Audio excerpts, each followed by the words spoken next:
Connecticut Leathernecks have commenced to do the following warrior ceremony. Throughout the history of the world, there has been a military tradition of erecting a makeshift battlefield memorial for each fallen warrior. Wherever possible, the comrades of that fallen warrior would drive his sword, lace, and rifle vertically into the ground, and upon the hilt they would place his helmet. Against this totem of honor, they would place that warrior's shield, which identifies the warrior or his family's name or origin. And in the front of this display, they would place his empty sandals or boots. There is no accurate account of how this tradition began, but it has survived up to this day in one form or another, and is presently a revered, honored tradition of the United States military. However, during the past 100 years until recent times, this tradition has itself become a casualty of the industrial efficiency. And during the 20-year conflict in Vietnam, the custom was all but forgotten. Our fallen comrades were unceremoniously processed and shipped home before we ever had a chance to mourn or honor their passing. His weapons and gear would be re-inventoried, and his persona belongings were packed up and shipped out. Little time is spent dwelling on their loss. Whatever attention was given, often riddled with irreverent battlefield humor, which now weighs heavily upon the minds and the hearts of those who survived. Today, with the wisdom and repentance that comes with age and experience, we may now properly memorialize our brothers and sisters for the sacrifice they have made during those times. In their honor, we will presently conduct the fallen warrior ceremony. First, you have the rifle. Placing a rifle of that period with bayonet fixed vertically into the platform symbolizes the ground on which our comrades fell. A Marine from the Connecticut Leathernecks with an M16 rifle muzzle down, unloaded, silent, and empty.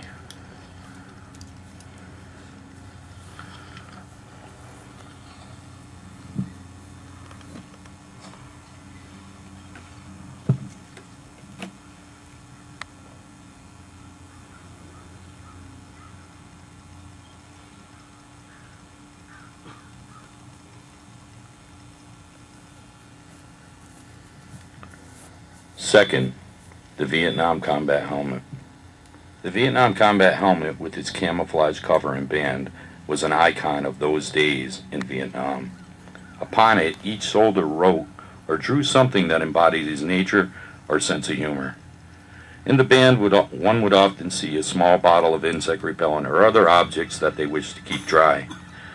Although it began its existence as merely a part of one's uniform, it eventually took on the personality of its owner and the shape of its silhouette, to us, an icon of American ideal defender.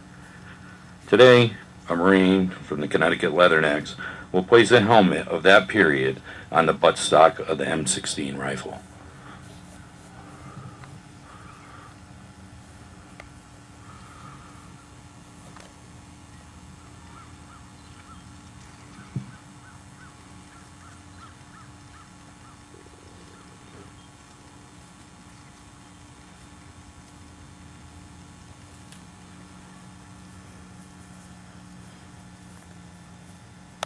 Third, the boots. The boots of a warrior were made to carry him to his duty and sometimes to his final destination. They were not at all comfortable, nor was the duty he was asked to fulfill. But he filled them nonetheless and wore them with the sincere hope that they might carry him back home one day. Today, a Connecticut Leathernecks will place the jungle boots on the platform in front of the M16.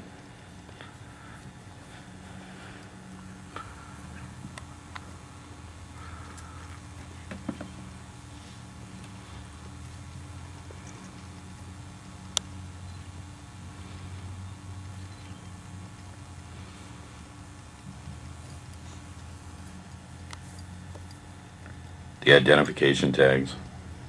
The use of identification tags goes back as far as the Spartans in Greece, about 2,500 years ago. For many centuries, a warrior's shield also served as an individual identification. The need for individual identification was documented during the American Civil War by the soldiers themselves by improvising their own identification. Sometimes they'd be pinning slips of paper to their name and their home address to the backs of their coats, stenciling identification on their knapsacks, or scratching it into the soft lead backing of their military belt buckle. The first official issuing of identification tags took place in 1899, but by 1913, Army regulations made them mandatory. By 1917, all combat soldiers wore a set of aluminum discs on their chains around their neck. The nickname dog tags was adopted during the World War II, describing the two oblong tags that each soldier, sailor, and airman wears to present time. It has come to represent the personal identification of each soldier. Today, a veteran of the Leathernecks Motorcycle Club will place a set of dog tags on the handle of the M16 rifle to represent each soldier that we honor.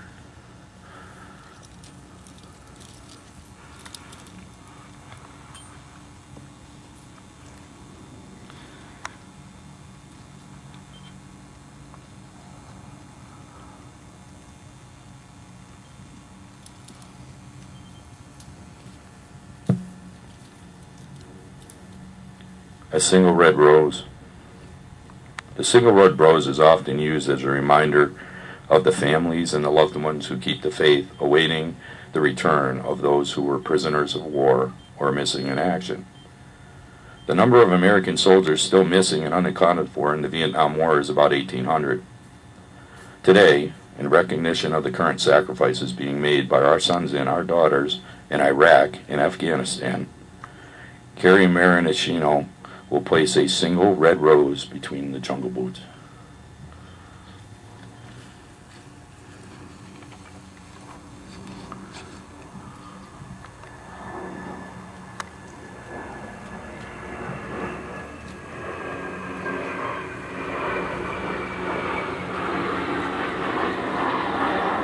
Please remember all of you who served with them and called them comrade, who you defended upon their might and aid and relied upon them, for surely they have not forsaken you.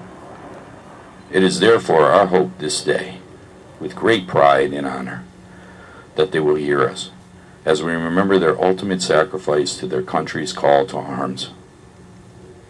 This brings us to the American flag. For many years, our country's colors have represented a nation dedicated to liberty and freedom. They have carried to many lands and have inspired acts of valor which often demanded the ultimate sacrifice. Those who have come before us in previous wars have paid for our right to carry on in their steadfast place. For wars are not won, nor freedom ensured by the living alone. Today, a Gold Star family of Lance Corporal Johnson, both Kathleen and Lou Johnson, will place an American flag against the boots.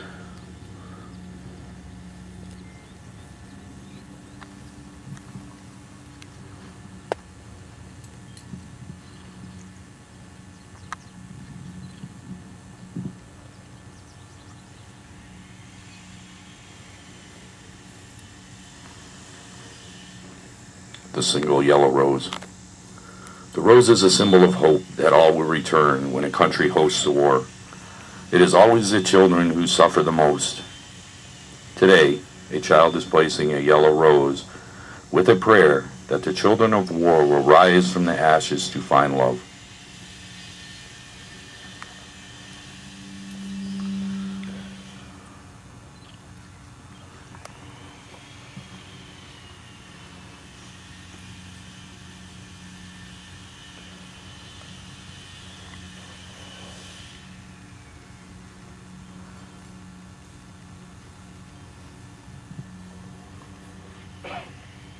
We offer this memorial today in honor of those who have given their lives in the defense of our nation and our freedom, with special regard to those who are presently serving.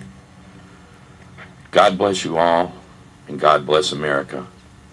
Thank you. Freeze it!